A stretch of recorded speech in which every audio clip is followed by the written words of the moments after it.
또 오후에 함께 은혜를 나누도록 그렇게 하겠습니다. 우리가 대림절을 지금 지키고 있습니다. 대림절은 우리 가운데 오시는 주님을 이 시대에 우리 마음에 맞이하는 절기입니다. 이미 2000년 전에 오신 예수님을 우리는 다시 기리면서 촛불을 하나하나 이렇게 밝히면서 그 주님의 오심을 이제는 내 마음 중심에, 내 마음의 왕으로 오시는 절기입니다. 그래서 기다림의 절기라고도 합니다. 누구를 기다립니까? 오실 메시아를 기다리는 절기입니다. 그래서 이 땅에 오신 주님을 다시 한번 기억하며 우리 마음속에 왕으로 오시는 절기입니다. 여러분 마음속에 우리 주님을 왕으로 모시는 이 성탄의 계절에 주님의 은혜와 주의 축복이 여러분 심령 가운데 함께 하시기를 주님의 이름으로 간절히 축복합니다. 이사야서는 이스라엘의 멸망을 이야기하지만은 새로운 희망, 그날을 이야기하고 있습니다. 우리가 살고 있는 이 시대는 여러분 혼란스럽습니다. 지구촌 이곳저곳에서 기후변화로 인해서 큰 아픔과 슬픔을 맞이하는 일이 있는가 하면 인간의 욕심 때문에 전쟁도 끝이지 않고 있습니다. 진정한 정의가 있는 것인가 할 만큼 어려움을 겪고 있는 지구촌입니다. 이제는 관세 전쟁까지 벌어지고 있어서 온 나라들이 또 각국들이 어려움을 겪고 있습니다.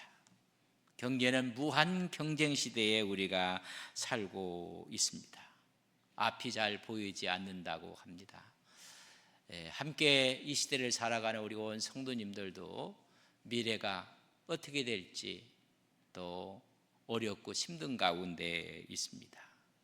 그러나 이사야서가 쓰여질 그 당시에는 지금 상황과 더 어렵고 힘들었습니다. 이제는 나라의 멸망을 앞에 두고 있고 다윗 왕조는 이미 뿌리째 뽑힌 것처럼 끊어진 것처럼 보이지 않는 고통과 아픔이 차가왔습니다. 나라 전체가 잘려나간 것처럼 모든 것이 공허한 것처럼 절망 상태였습니다. 근데 이사야는 노래를 합니다. 그날이 오면, 그날을 노래하고 있는 것입니다. 다 끝난 줄 알았더니 새싹이 난다는 것입니다. 그래서 오늘 1절, 5절에 1절에 있는 말씀을 보면 이새의 줄기에서 한 싹이 나며 그 뿌리에서 한 가지가 나서 결실할 것이요. 모든 것이 끝난 줄 알았는데 한 싹이 난다는 것입니다. 메시아의 오심을 예언하는 것입니다. 소망을 지금 노래하고 있습니다. 다 끊어진 줄 알았더니 여러분 한 싹이 나고 한 가지가 나서 결실할 것입니다. 다윗 왕조는 다 무너진 것 같았고 희망은 보이지 않았습니다. 그러나 하나님은 끊어진 자리에서 하나님께서 새싹을 돋게 하겠다는 이야기입니다. 새 일을 시작하신다는 것입니다. 좀 전에 말씀을 드렸던 것처럼 무한 경쟁 속에 살아가는 오늘의 이 시대의 인생 자체들도 여러 가지 문제들을 안고 있습니다. 함께 예배를 드리고 있지만은 여러분 문제 없는 가정이 어디 있겠습니까? 가정의 문제로, 또한 직장의 문제로, 건강의 문제로, 여러분 미래의 불확실성에 대한 문제로 사람들은 두려워하고 절망 가운데 있을 수 있습니다. 어떤 사람들은 내 인생이 왜 이럴까? 마지막인 것처럼 생각하는 사람, 내 미래가 다 닫혀 있다고 생각하는 사람, 내 인생이 무너졌다고 생각하는 사람도 있을 수 있습니다. 그러나 하나님은 이스라엘 백성들의 그런 모습 속에 새싹을 돋게 하시겠다는 것입니다. 끝이 아니라 또 다른 시작을 이야기해 주고 있습니다. 그 이야기를 이새의 줄기에서 싹이 난다는 것입니다. 이사야가 이야기할 때 하필이면 다윗의 줄기라고 이야기하면 좋았을 텐데 메시아성을 갖고 있고 찬란한 왕권을 이야기하면 좋을 텐데 오늘 이야기할 이새의 줄기라고 합니다. 촌부의 줄기에서, 아무 의미 없는 줄기에서 새싹이 난다는 것입니다. 이 줄기라는 의미 가운데 이런 의미가 있습니다. 완전히 말라버린 나무 밑둥이라. 이 이야기는 소망이 없다는 것입니다. 그래서 오늘 표현을 이새의 줄기라라고 했습니다.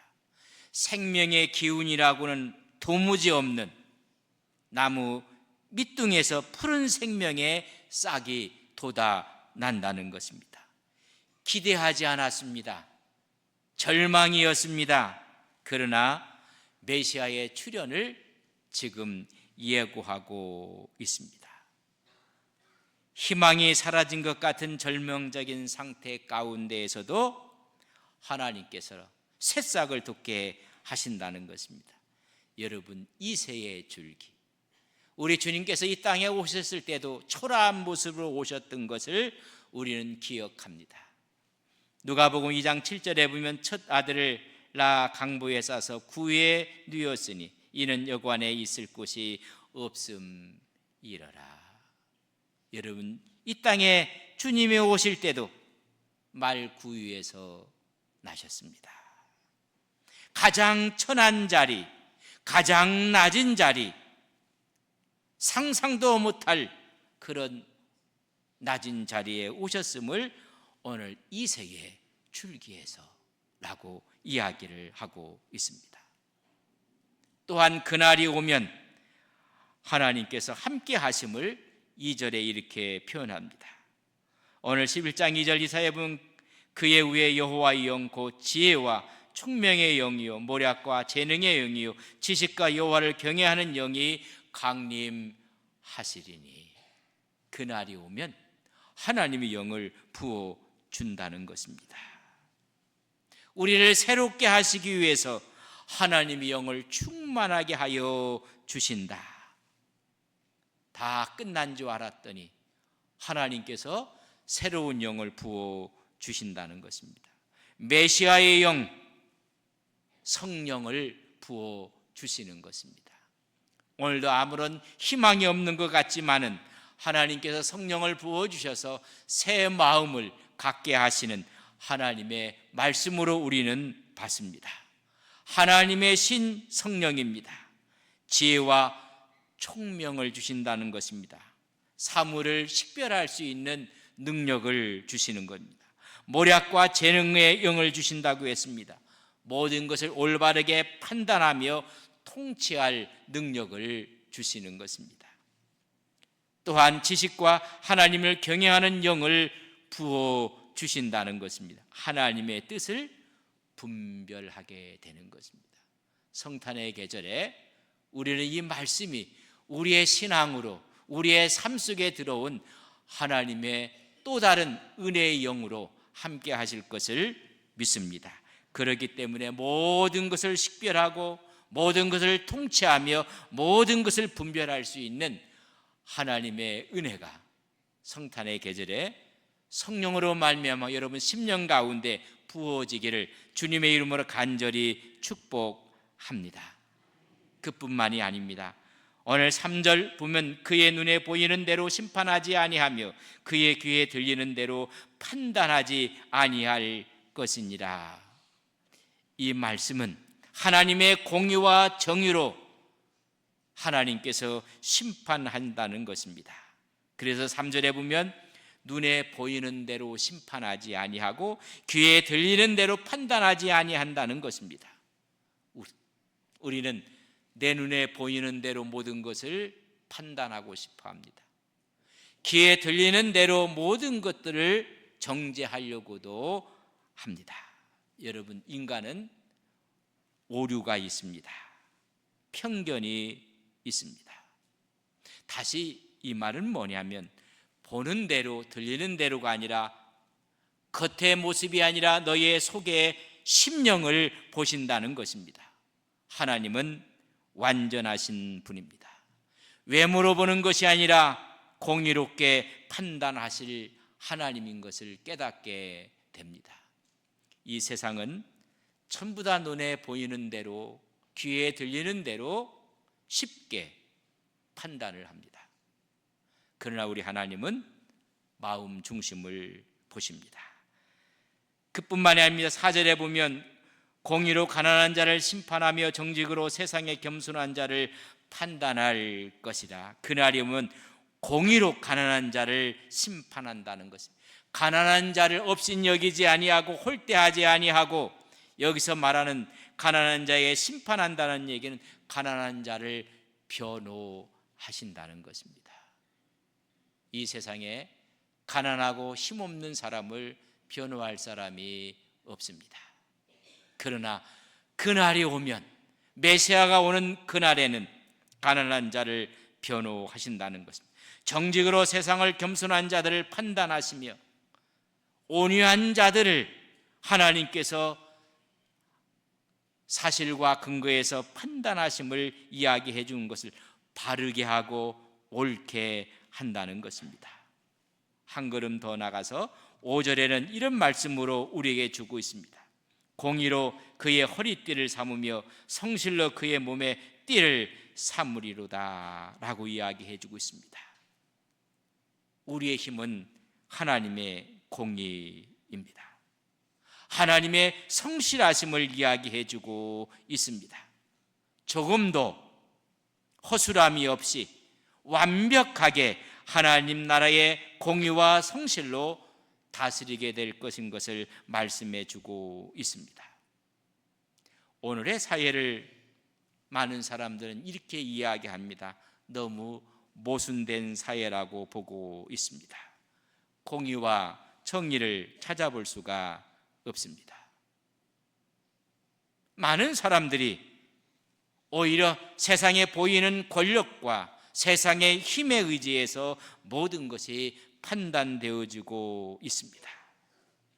모든 것이 그의 마음, 그의 중심이 아니라 외모에, 그가 가진 돈에, 그의 가진 힘에, 그가 가진 배경으로 모든 것을 판단합니다. 정의가 힘인 줄 알았더니 세상의 권력이 힘이었습니다. 그러나 메시아의 그 나라가 오면 하나님의 공의와 정의가 회복된다는 것입니다. 성탄을 맞이하는 한국교회, 세계교회가 하나님의 공의와 정의로 오신 그분을 마음에 모실 때 세계 속에 있는 교회들은 정직과 공평의 빛으로 공공성을 되찾아야 합니다. 성탄이 다가오면 저희들이 추리를 하고 또 각 시마다 거리마다 추리를 세웁니다. 거기에 그날에 올 때 하나님의 말씀의 역사는 하나님의 정의와 공의입니다. 그래서 교회는 공공성을 유지하며 하나님 앞에 나아가야 합니다. 세상이 그분이 오심을 깨닫게 하는 것입니다. 마지막 그날이 오면 이 땅에 샬롬이 이루어진다고 말씀해 주고 있습니다. 6절에서 9절에 보면 메시아 왕국의 성격을 우리에게 설명하고 있습니다. 그날이 오면 6절, 그날 그때에 이리가 어린 양과 함께 살며 포범이 어린 염소와 함께 누우며 송아지와 어린 사자와 살찐 짐승이 함께 있어 어린아이에게 끌린다고 말씀해 주고 있습니다. 여러분, 그날이 오면 이리와 어린 양이 함께 사는 것입니다. 포범이 어린 염소와 함께 눕습니다. 송아지와 사자가 함께 있습니다. 여러분, 이 관계는 사람도 관계 속에 상극이라는 게 있습니다. 함께 할 수 없는 관계입니다. 그러나 이것을 초월해서 공존한다는 것입니다. 천적의 관계였는데 함께 한다는 것입니다. 그날이 오면 저는 이걸 갖고 이렇게 이야기를 할 수가 있습니다. 우리의 마음도 이리 같은 마음이 있는 사람이 있는가 하면 어린 양처럼 순한 마음이 있습니다. 표범과 같은 포악한 마음이 있는가 하면 어린 염소와 같이 순전한 마음을 가진 사람도 있습니다. 송아리같이 어린 마음이 있는가 하면 사자처럼 강한 마음을 가진 사람이 있습니다. 그날이 오면 이 모두가 공존하며 하나가 된다는 것입니다. 오늘 주님의 오심을 기억하며 우리 마음속에 어떤 마음이 있든지 그분이 오시는 그날 우리는 공존하는 것입니다. 7절에 보면 암소와 곰이 함께 먹으며 그것들의 새끼가 함께 엎드리며 사자가 소처럼 풀을 먹을 것입니다. 야수의 잔인성이 없어지는 것입니다. 여러분, 본성들이 제거되고 만하는 것입니다.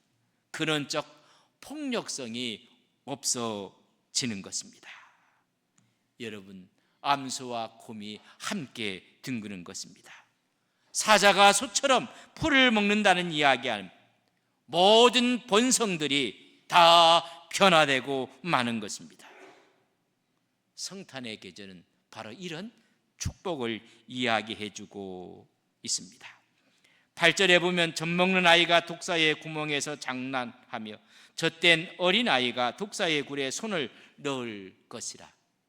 독사들과 어린아이의 손이 함께 살고 함께 장난치고 함께 놀이를 한다는 것입니다.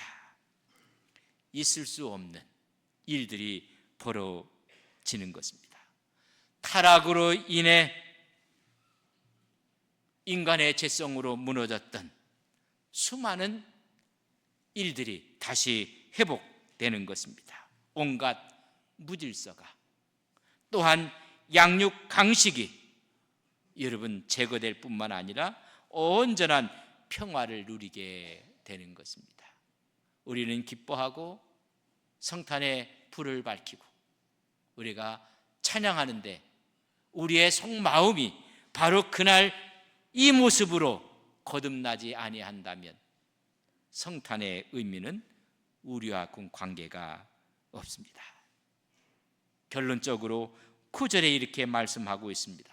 우리 9절을 한 목소리로 함께 보겠습니다. 내 거룩한 산 모든 곳에서 해됨도 없고 상함도 없을 것이니 이는 물이 바다를 덮음같이 여호와라는 지식이 세상에 충만할 것입니다. 이제는 거룩한 산 예루살렘 성전에서, 아니 오늘 이 시대에 하나님의 교회에서, 예수 그리스도를 믿는 하나님의 가정에서 해됨도 없고 상함도 없습니다. 어느 누구도 상처받는 사람이 없습니다. 어느 누구도 아파하는 사람이 없습니다. 그걸 가리켜 물이 바다를 덮음같이 하나님을 아는 지식이, 하나님의 샬롬이 우리 전체를 덮어 충만케 하신다는 것입니다.